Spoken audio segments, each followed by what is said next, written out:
to order Small towns, small everything. the Civic Enhancement Committee. We go ahead and do a roll call. Member Briggs, Present. Member Holt, Present. Member Nichols, Here. Member Snyder, Here. Member Weens. Here. All are present.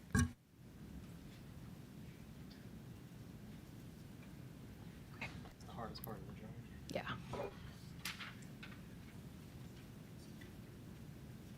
Item 3A, presentation and discussion regarding training for board, commission, and committee members.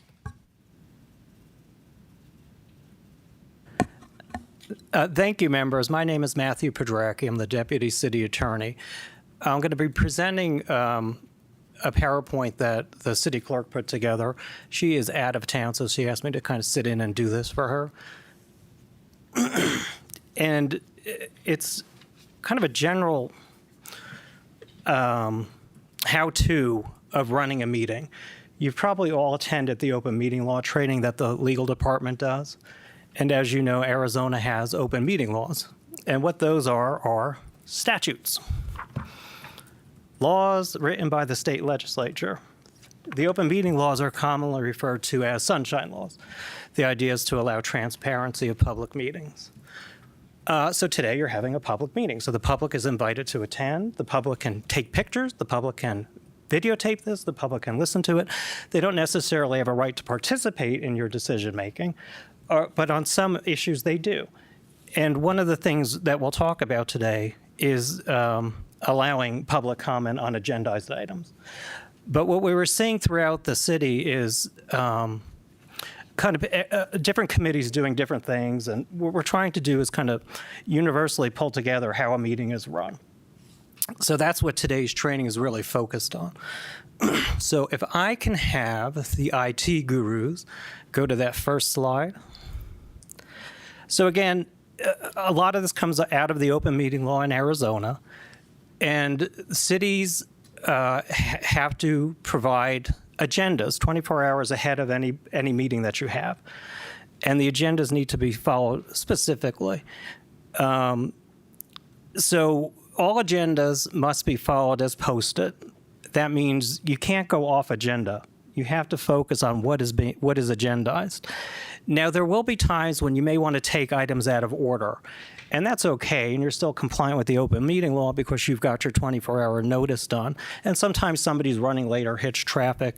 So those items can be taken out of order if necessary, and that is at the discretion of the chair and or the staff will let you know if an item needs to kind of go out of order, typically for timing issues because somebody's running late.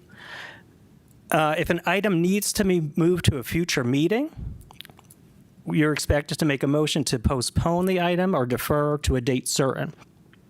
That is the cleanest way to keep the record.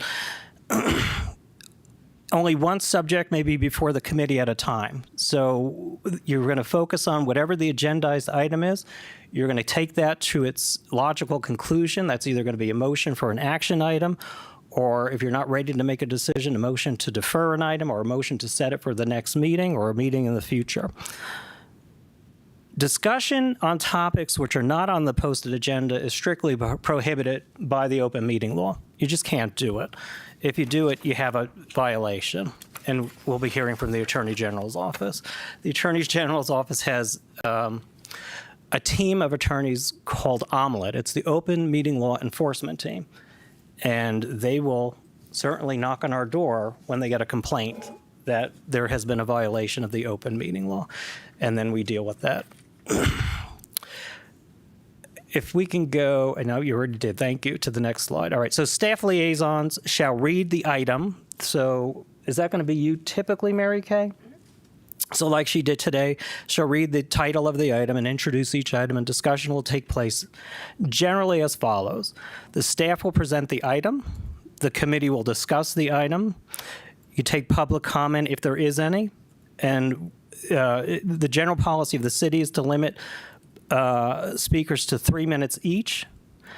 A motion and a second will be required prior to a vote on an item. And when all items on the agenda have been discussed, the chair will adjourn the meeting. You don't need to make a motion to adjourn. You can just gavel it out once the meeting's over. Any questions up to this point? I'll tell you, I did have a question from the gentleman sitting to my left on motions. And he said, after a motion is made and seconded, do we have to vote or can we still talk about it? Typically, what happens almost as an organic matter is you wind up talking about it, and by the time you make a motion, you're pretty much ready to vote. You've kind of solidified your idea. But it would not be out of order once there is a motion and a second on the floor to have additional debate. So any of the committee members can go, I'd like to talk about this just a little bit longer, and then you can have some additional debate, make your motion, and then live with the consequences, right? Typically, it'll be a majority of the board will prevail in any motion made. If we can go to the discussion items, it looks like Councilman Moore has a question. And I think if I'm not mistaken, Matt, that if there is more discussion after there has been a motion and a second, the person that made the motion could amend it or withdraw it if that was desired by council members or committee members, that maybe after further discussion, the person that made that motion said, well, I want to change my motion. So could you address that? Yeah, that is correct. It's not uncommon that after further debate, you may have solidified something in your mind that you may have missed in the original motion, and oftentimes someone on the committee, after the motion is made and seconded, will ask the person who made the original motion if they're willing to voluntarily amend their motion, which they can do, but it would need to be seconded again as well. So there are all sorts of kind of procedural Robert's Rules of Orders that kind of come into play with motion practice, but that's typically how it's done. So, the discussion sort of evolves almost naturally and saying, oh yeah, I forgot to mention that I wanted that as part of my motion. So, I will move to amend my motion second, and then you can even have more debate if you think it's necessary or vote on the item. So discussion versus action items. And below is a list of items on the agenda. Items can be for an action item where you're making an actual motion to do something, or they can be for discussion and presentation only.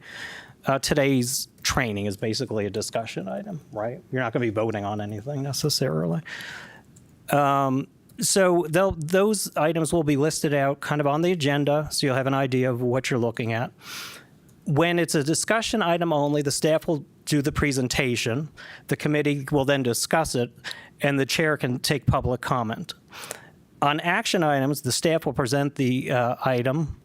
The committee will discuss, debate, deliberate, and the chair can take public comment at that point. And then at that point, you'll be ready to make a motion. The motion will need to be seconded, and then you're going to eventually have to vote on it. And the staff liaison will count the votes and let you know if a motion passes or fails.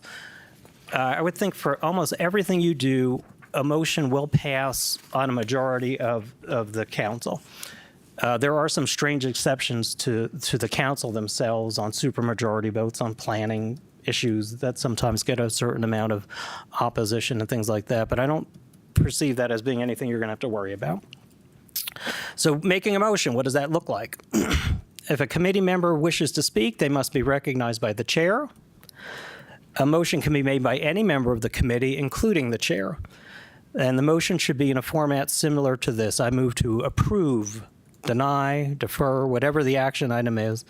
And here is the example of the June 10th minutes as presented or with changes. There will be a second to the motion. There has to be a second to the motion. That shows that there is enough interest amongst the board that the item is sufficiently debatable. That's what a second that's the tradition of a second. All right.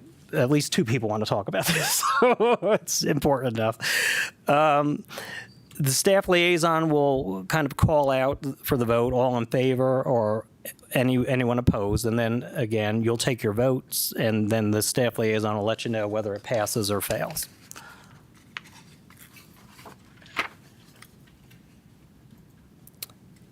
So city boards and commissions and committees do allow for public comment. It's kind of a tradition in Prescott that they'll allow for public comment. Public comment isn't necessarily something required or expected under the open meeting law unless it's an actual public hearing where you have to take public comment.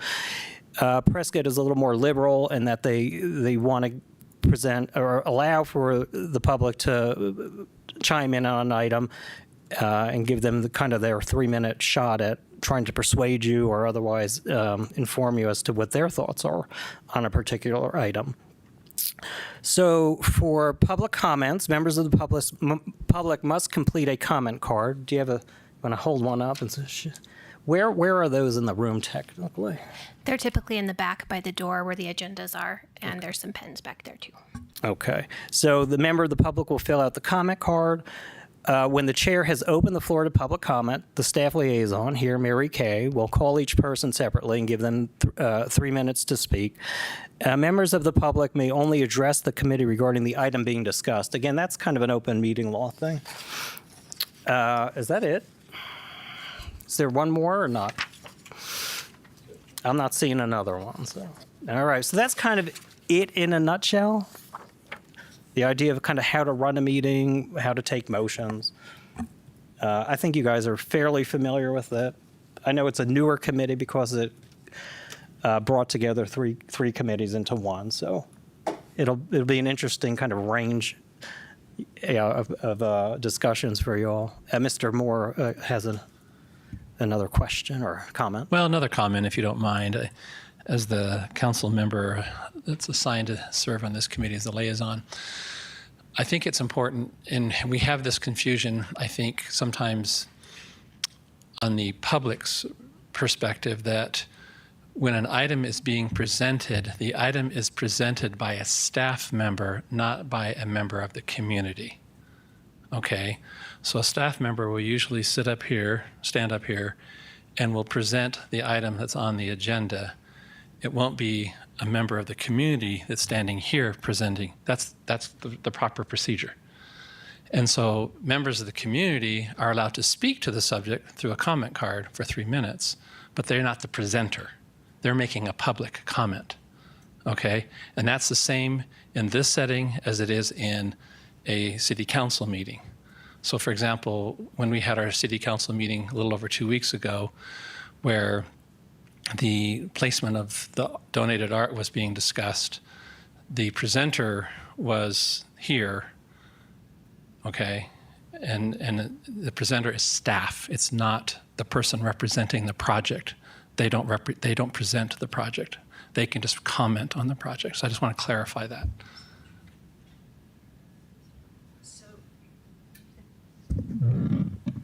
Madam Clerk, I put the wrong item number on my comment card. Can I change that?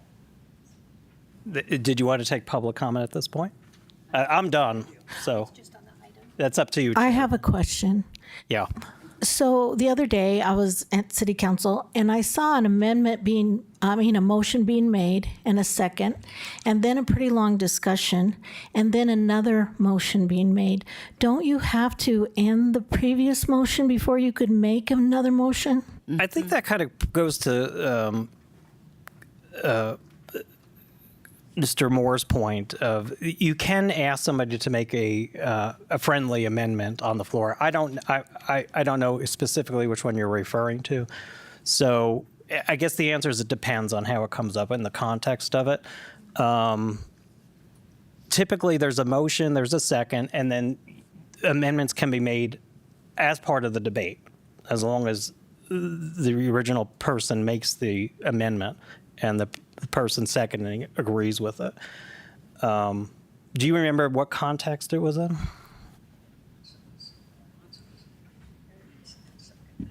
Yeah, it was the city council meeting 2 weeks ago, Tuesday, where we were discussing this very issue of the donation of art, and we were talking about the placement of the art.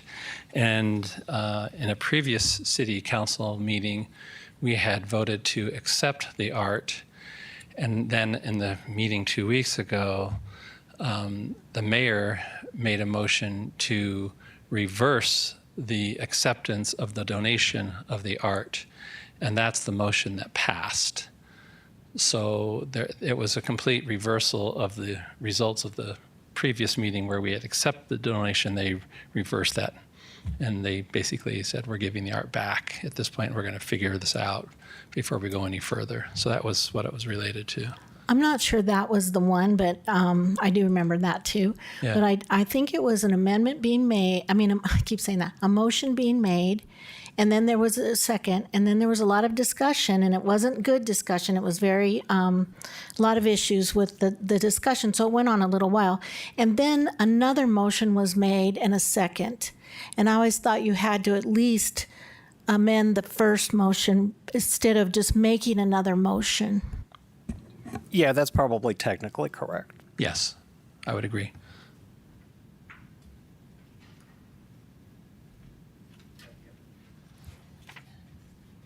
Chair, we have one public comment on this item.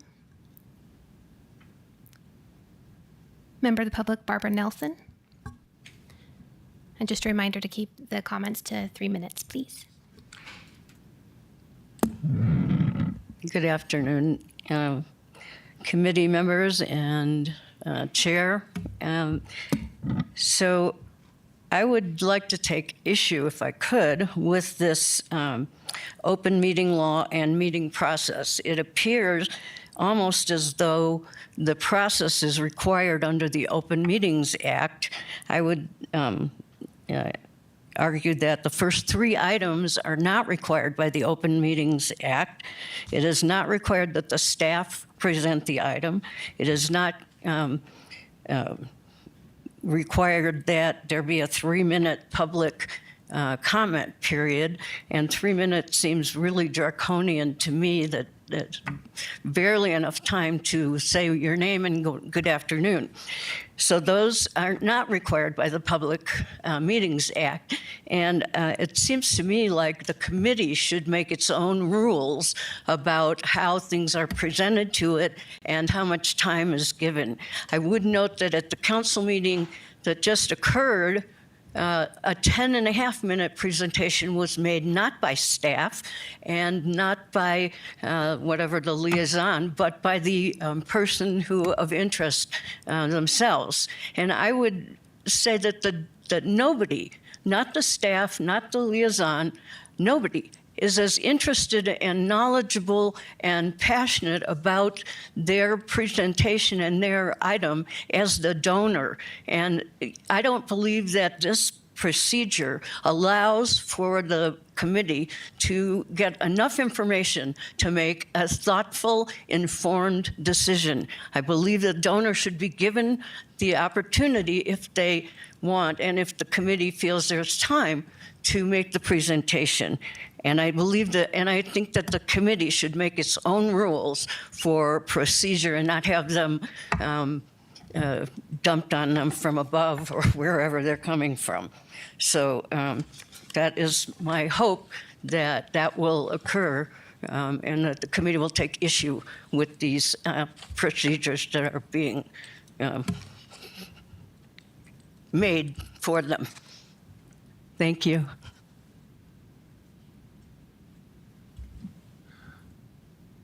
Chair, may I make another comment, please? Thank you, Susan. So I want to just refer to the 10.5-minute presentation that Barbara just referred to.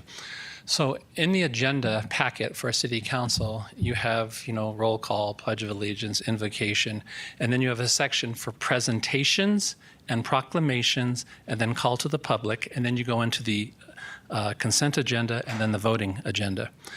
So if an organization comes to the city council and says, I would like to make a presentation, that's a non-voting item, it's not in the voting agenda, and they can make a presentation for 5 or 10 minutes.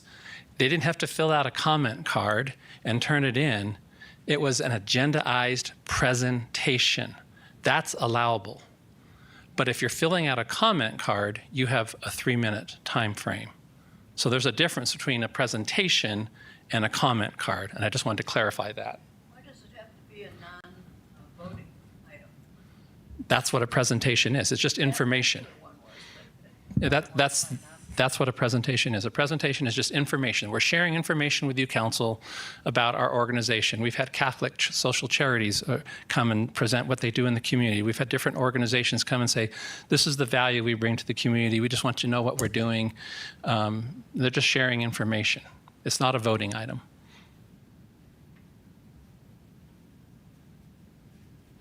Thank you. Thank you, Councilman. Thank you. Do we have any more comments? No further public comments. I'd like to go ahead and call for a motion to approve the minutes from last June. So item B, approval of the June 27th, 2024 Civic Enhancement Committee meeting minutes. And Chair has called for a motion. I move to accept the minutes as presented. I'll second. Before you vote, there are a couple minor corrections that were reflected in the minutes. Very minor, nothing that would change any actions.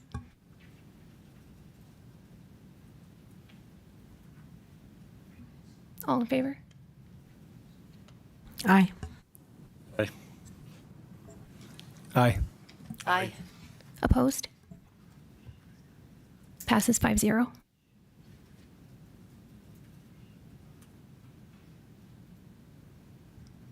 Item 4A, presentation and update from Director Joe Baynes regarding the Recreation Services Department.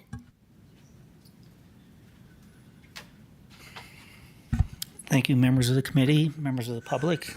Not too many, but a few. Do we have, okay, we've got the PowerPoint loaded up. All right, so less of a presentation about our department, but more about how we can, is this one? Okay, and up is down, right? Up is down. More about how we align our goals together. As somebody mentioned earlier, you know, you guys are a new committee and you've got a lot under your umbrella, and it's going to take a little while to embrace all that and figure out what all that is. So I think in June I did a presentation of our department. I know Melissa's here after me and she'll do a presentation of the library, but this is really more about aligning our goals.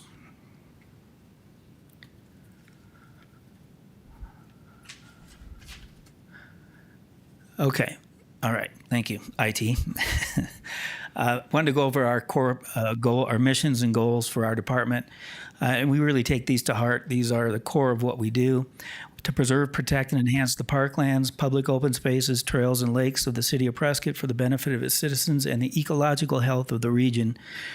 Everything in these is really important. Every word is important. And like I say, we apply this every day. To maintain a leisure services system that is responsive and directed by the diverse and changing needs of the community we serve. This one is very appropriate. Who heard of pickleball 20 years ago? Not many people. To plan future growth and expansion of the parks, facilities, lake properties, open spaces, and trails of the recreation programs. To construct, operate, and maintain parks, recreation facilities, trails, and open space in a safe, aesthetically pleasing, and efficient manner. Another important point. And our goals: to maintain that leisure service system that adapts to community needs. Goal number 2, plan for the future growth and expansion of facilities and programs. And goal number 3, to construct, maintain parks and recreation facilities in a safe and efficient manner. IT, if you could advance the next one. So now we can talk a little bit more about the Civic Enhancement Committee and how all this ties in together. So, you know, your focus, or the focus, is community development focus. It's the Civic Enhancement Committee is dedicated to fostering community well-being through arts, recreation, and public services. Its overall mission is to enhance the quality of life for citizens by supporting initiatives that enrich the community's cultural and recreational landscape. One thing I would add to that I always talk to our Parks Advisory Committee that we had before is we look to you folks to get out in the community and be a part of the community, get the community's feedback, whether it's at a special event or you're out hiking a trail or whatever the case might be. You are essentially kind of our eyes and ears, and your feedback to us is really important, and that feedback from the community members who don't have the time to volunteer or to be part of the process, but their voice is important to be heard. You guys are that conduit for us, and that's a really important function. The composition of your committee consists of diverse community members, including local leaders, residents, and stakeholders who bring varied perspectives and expertise. That's why you all are here. You have varying backgrounds. You have an interest in the community, obviously, or you wouldn't have put yourself out here for this. Again, we do quarterly meetings. You'll convene quarterly and discuss and evaluate, applications, projects, community needs, things like that. And you'll see a lot more of that coming up. I know these first few meetings have been a little bulky with things, but we're going to kind of get that structured a little bit more, so you'll be informed more about what's going on in the parks, what's going on in the libraries, all those types of things, so that you're well informed. Next slide. Thank you. Here's this backs up my comment about public input. We really are looking for you guys to get that feedback and let us know what we're doing well, or maybe what we can improve on, or other ideas.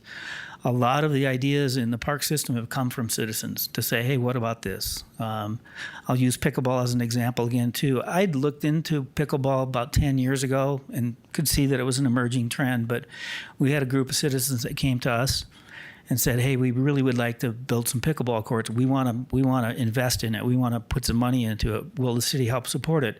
What we ended up doing is building 8 courts originally, but then we built 4 more after that because we found out quickly that they filled up. But that group of citizens bringing that to us to consider and work with them is what made those courts happen. And I will argue they're probably some of the best pickleball courts in the state of Arizona, and they've been very popular. But that's just one example.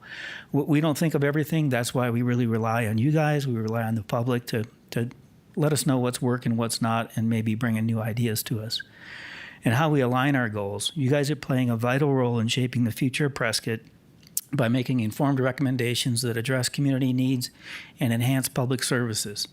Through your collaborative efforts with the Recreation Service and the library, the committee will create a vibrant, inclusive, and sustainable environment for all of our residents. I really feel like we've come a long ways in the last 10, 20 years in our parks and our trails and all those things, but we do it all together. It isn't a one person. It's not a Joe Baynes thing. It's not anybody else. It's everybody coming together to make our community better and make our quality of life better. I think that is the last slide, but I would certainly be happy for any questions or discussion.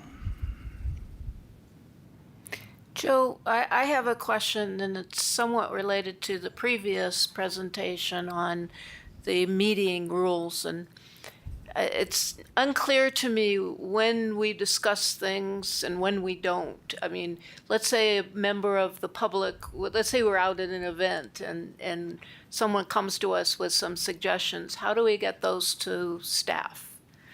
And what part of the open meeting do we not violate or violate when we talk about these things? Yeah, I'll take that one. So when we do the open meeting law training, we talk about that daisy chaining potential where you may have an open meeting law violation. Where if you're out in the public and someone says, hey, I have a great idea, we should do this, and then you relay that to a majority of your members, that could be an open meeting law violation.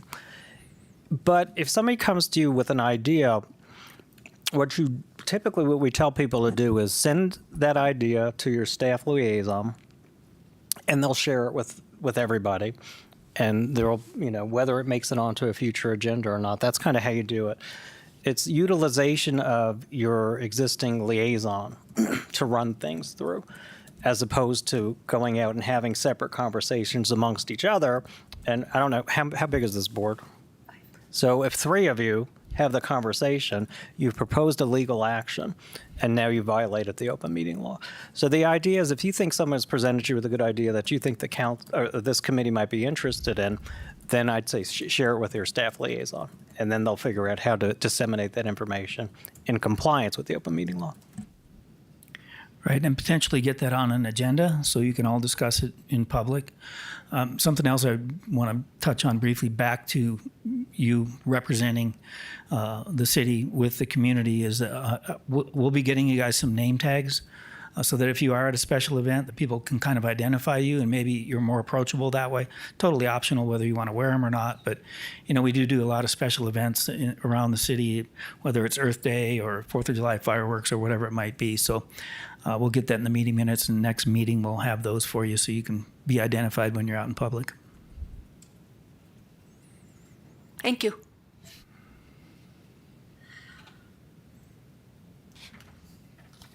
Chair, we do have one public comment. Brenda Terrace. Good afternoon. My name is Brenda Terrace. I'm a marketing consultant and an arts administrator. It's my understanding that the Public Art Committee got rolled up into the CEC. I believe that there should be a separate Public Art Committee that will hopefully capitalize on what might be a potential revenue generating environment in Prescott. I don't think that we're doing as much as we could to attract people from the Valley and elsewhere to come to Prescott and experience the arts that could be here. We have wonderful spaces to be able to do such things. So my point is that I would really appreciate your consideration that the Public Art Committee be reinstated as a separate committee. And I appreciate all that you do as well. Thank you. No further public comments. Any further discussion? Okay. Item 4B, presentation and update from Director Melissa Orr regarding the Prescott Library.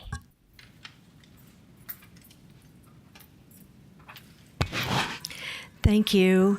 Thank you so much for having me here today. Appreciate it. I've been with the City of Prescott since July 1st, so this is brand new to me.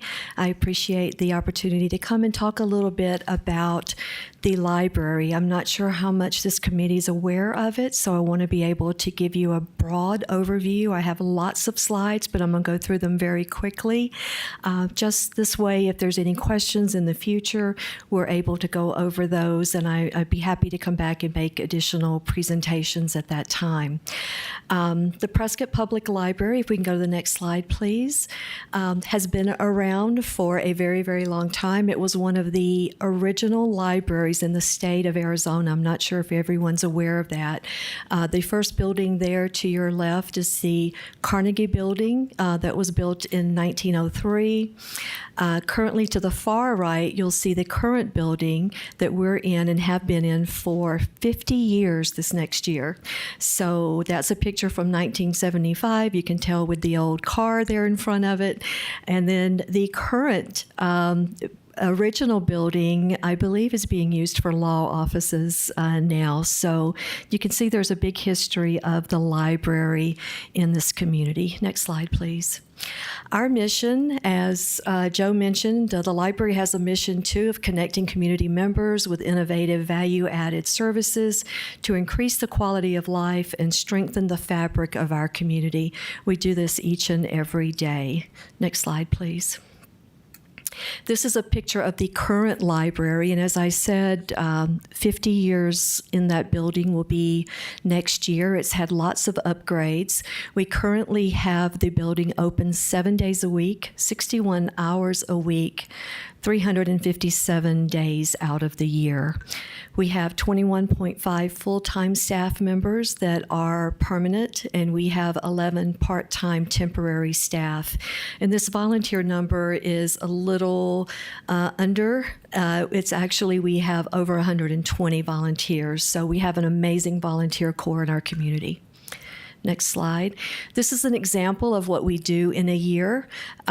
We had 320,000 visitors this past year to our library, over 25,000 active card holders, and close to, I can't see from here, I think that's 4,000. 3949. Thank you. Close to 4,000 new library card holders this past year. Next slide. This is kind of a recap of everything that we did this past year. Over 722,000 items were checked out. Reference questions, these are in-depth reference questions. If you multiply that by the amount of just general questions that we get, it would be over $200,000. We are your information resource. So if you have a question, we're there for you, and we do that all the time. And again, our attendance of our programs, over 17,000 items available at our particular location, over 127,000. Next slide. This is our funding source for the library. Out of the entire City of Prescott budget, the library's budget is 6.1%. The general fund that funds us is the amount you see there, 2.4. We have other resources that are grants and gifts. We're part of the Yavapai Community Free Library District. We get funds from them and additional funds to run the library. Next slide, please. We are part of the Yavapai County Free Library District, so we're not just independent on our own. We are part of 59 libraries in the Yavapai district that work together to share all of our resources together. So if we don't have what you're looking for, other libraries, either from an academic or school library perspective, we work together to have the resources shared throughout the county. We also have supplemental funding that comes in from them through taxpayer dollars to help us with our materials. And we also redistribute some of the money that comes in from taxpayer funding back out to the 9 municipal libraries. Here's a kind of a glimpse of the bigger libraries, the Yavapai Library Network. Prescott is the absolute largest one among the 59. So something to be proud of here in the city of Prescott. We bring in the most materials, we send out the most materials. So we have like a warehouse of in and out over there. You should see it sometime. Next slide, please. And here's our expenditures. So one thing to be aware of is the majority of the funding for the library is staffing. So if you look back and you saw, I think it was, I cannot see from here, I apologize.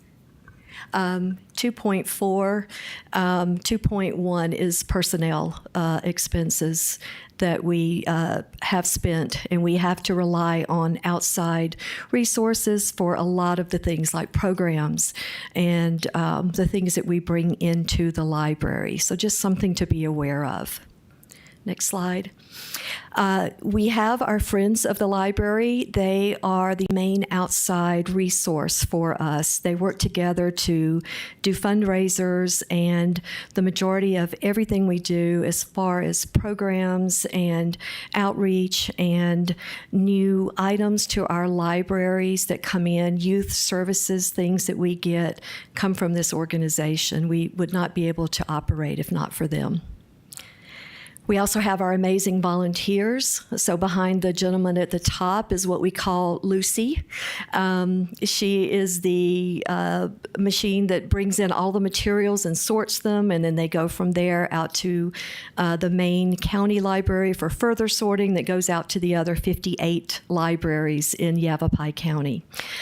We have volunteers who help us price our items for our shop. You can see that down there, people who shelve and help us in so many ways. They make up 5.8 FTE, and we couldn't do what we do without them. Here is another example of how you can help us, of course, as well in the library. We do a survey every year. The library in any district or anywhere I've ever been, almost always out of all city departments, gets the highest satisfaction rating. So you can see that one from this past year. We listen to those surveys. We listen to the comment cards that are written, the program evaluations of the things that we provide in our branch. We have an online suggestion form, and we do have an ongoing commitment to customer service. And again, this is where we would hear from you, our community, of the things that we need to continue to do, start doing, quit doing. We do listen to everything that comes in very closely. What do we offer? Physical materials continues to be, even in this day and age of technology, physical materials continue to be the main reason people come to the library. We have amazing online resources, subscriptions, and a library of things. Next, please. Here's an example of our library of things. You can check these out. Did you know the library has hiking kits, telescopes, seed library, Chromebooks, hotspots? I think the library before I came last year added ukuleles. So who knew that there was a desire for that? And pickleball kits. So as Joe mentioned, pickleball is the thing these days. So there's examples there. Culture passes, free passes to different museums and different places here and down in the valley. Next slide. Free online resources, Libby, Canopy. We have Value Line and Morningstar for businesses. We have Mango Languages. You can learn multiple languages. Genealogy. There are so many free databases that are available to anyone who comes into the library. So we want to make sure everyone's aware of those resources that we have. Next, please. Programs. Here are some of the ideas and things that we do for the adults. Prescott Writers Club, Star Talks, Chair Yoga. We have a very popular coffee house concert. So you can see some of the things that we bring in there. Again, all of these are funded by our friends. Next, please. Some of the services we offer, technology training. We have a lot of people in the community that don't even know how to use their smartphones. We have them come in. They can come in for drop-in help. They can book extended time with a librarian, or they can come to one of our classes that we offer. We have accessibility services. We have home delivery for those who are truly homebound. We can mail out books to people. And we have a lot of devices in the library that can help those who have impairments.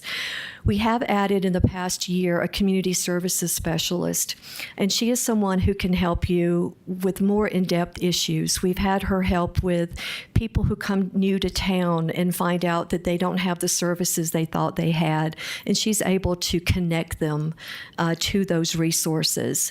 And we also have a bunch of online resources that we can provide to anyone that walks in. Next slide, please. Children's programs, you can't forget about those young ones. A lot of amazing programs, story times, trick or treat, a lot of things around holidays. We have Lego Hour, which is extremely popular, and 1,000 Books Before Kindergarten program. Next slide. Teen programs, we can't forget those teens. We have a teen advisory board, very similar to you sitting here today. Teens come and advise us what we need to be doing for them, and we help them get hours and quality time to volunteer and provide back to their community. And so they get service hours. They have events like the big one there was the Teen Battle of the Books. Different groups read 6 books and competed with each other to see who knew the most about those books. And the fun thing was they were all within a few points of each other. They were so smart and knew everything about those books. So we do our best to make sure every age group is served. Next, please. We have a summer reading program for all ages, but we particularly focus on our youth. And so you can see some of the things that happened here. That Bubble Mania there in the far left corner happens in that big area behind the library. We have an egg hunt that happens out there in that big area as well. So we try to take advantage of space inside and outside for our patrons. Next, please. Services for schools and students. We go out to the community. We go visit the schools. We pull materials for teachers. We provide homework help. We have teens who provide help for younger kids. And so that's been a very popular program during the school year. And we have a lot of families that homeschool. And so we have families in there with their children daily using our resources. We get out in the community. This is something we haven't done as much, but something we are going to be doing is getting out into the community and letting everyone know the things that we do. Farmers market, out at our story walks. We have book nooks throughout the community where you can go in and take a book and leave a book. So we're going to be doing more of this in the future. Next, please. Here's some of our partners. We can't do it by ourselves. Again, we have a very small budget, and a lot of people that we work with here provide a lot of the services that we offer for free. Next, please. We're not only services and books, we're a place. We're an amazing place that has meeting rooms and study rooms for free, unless you're a for-profit business wanting to use any of our facilities there. We have 3 floors. We have spaces for quiet use. We have spaces for work groups, and so many things that we offer: computers, wireless internet, and some of the amazing outdoor spaces that we have. Next, please. One of the biggest things we are working on that this group may be interested in is art at the library. I'm not sure if everyone realizes how much art the library has. There's at least 130 pieces inside the library. This is an example of some of the ones that are on the wall. We have a lot of tapestries. The one in the far right is sculpted circular paintings called The Corn Story. And the rock garden in the upper right-hand corner there was the original art from 1975 when the library was built. It was an outside mural. And so when it went under construction, this became part of the inside, and it's where the children 0 to 5 play. So we have lots of art inside that are on the walls. Next one, please. We have lots of art that are mounted and pieces that are displayed throughout the library. We have 29 kachinas. They're all on the second floor and covered in glass and on display throughout. We have pottery, and we have a lot of bronze pieces throughout that are absolutely gorgeous. Next slide, please. And this is where we have a little bit of our concern with receiving art and with trying to maintain it. So if you look to your far left, this is the timeline of the world. It spans 5,300 years of human history to the last part of the 20th century. This has come into disrepair lately, and one of our concerns is we went out to see how much it was going to cost to repair, and the estimate was around $37,000. If you look at the bronze, we not only have this young lady here, I think it is titled Booked for the Day, which I thought was a cute title. We also have the life-size bronze mountain lion, and we also had the horned toad. Those need to be cleaned on a regular basis. And if you look there to the side, we also have what is called the Beyond Words mural. It's at the south entrance that begins at the east side, continues under the stairs, and goes all the way around the corner to the alley. And you can see that there are some areas of need there. One of our concerns is, I know recently we had someone come to us as well to say, we would love to donate art to you.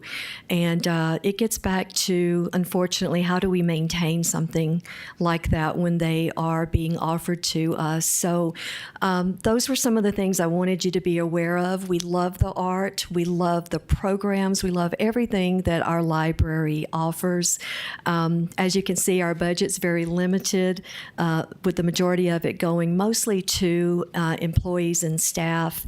And so things that I just wanted everyone to be aware of with some of our concerns. Next slide just says this is our wonderful, amazing library staff from last year. And if anyone has any questions, that's the last slide up there. So.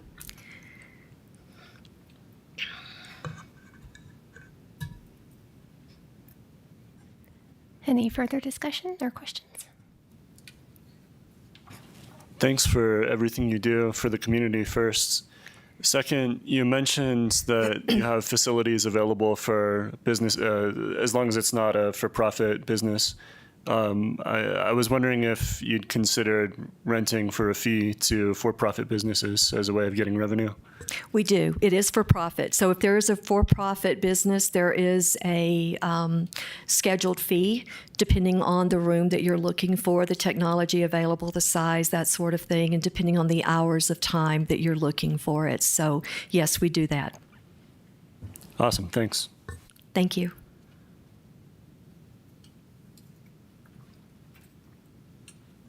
Any other comments, questions? Item 4C, staff announcements and upcoming meeting schedule. I'm back again. So I just wanted to update you on the September 10th council meeting.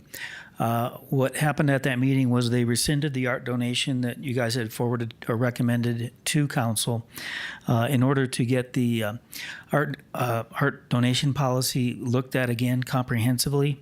So we were directed, again, they rescinded the art donation for now. But they want us to look at the art donation policy in great detail with our legal team, city clerk, I'll be involved in that as well, and then bring that back to council for approval. So we have, there's some minor things in there that probably need to be tweaked. So we'll be working on that. We hope to bring that back in November.